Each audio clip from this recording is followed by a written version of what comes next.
Hello Kevin. Hello. So ഇനി എന്തിനെ പറ്റിയാണ് അടുത്ത വീഡിയോ?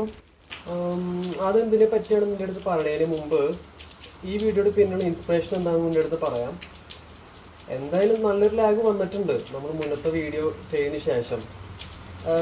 ആൻഡ് ഹോണസ്റ്റ്ലി സ്പീക്കിംഗ് എനിക്ക് വലിയ ഐഡിയ ഒന്നുമില്ല അടുത്ത വീഡിയോ എന്തിനെ കുറിച്ചാണ് ചെയ്യേണ്ടതെന്നുള്ളത്. അപ്പോൾ എൻ്റെ ഒരു ഫ്രണ്ട് എൻ്റെ അടുത്ത് സജസ്റ്റ് ചെയ്തു, അതായത് ഇവനെ നീ എന്തായാലും നിൻ്റെ ചാനൽ ഫിറ്റ്നസിനെ പ്രൊമോട്ട് ചെയ്തിട്ടാണ് ചെയ്യണത്, അപ്പോൾ എന്തുകൊണ്ട് ഫിറ്റ്നസിനെ എൻഹാൻസ് ചെയ്യുന്ന രീതിയിലുള്ള ഫുഡ് റെസിപ്പീസ് എനിക്ക് ചെയ്തുകൂടാ. അവനതങ്ങനെ പറഞ്ഞപ്പോൾ എനിക്കും പെട്ടെന്ന് വന്നൊരു ചിന്ത എന്താണെന്ന് വെച്ചാൽ, നമ്മുടെ സമൂഹത്തിൽ ഒട്ടുമിക്ക ആൾക്കാർക്കുമുള്ളൊരു ഒരു തെറ്റായ ധാരണയാണ്. അതെന്താണെന്ന് വെച്ചാൽ, നമ്മൾ ഹെൽത്ത് റെസിപ്പീസ് ഉണ്ടാക്കുമ്പോൾ അത് ഒട്ടും ടേസ്റ്റി ആവണം എന്ന് വലിയ നിർബന്ധമില്ല. അപ്പോൾ ഞാനിപ്പോൾ ഈ ചെയ്യുന്ന റെസിപ്പിയിലൂടെ ആ പലരുടെയും ആ ഒരു തെറ്റിദ്ധാരണ ഞാൻ മാറ്റി കുറിക്കാൻ ശ്രമിക്കുകയാണ്.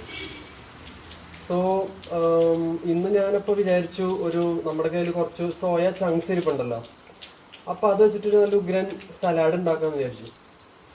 All right.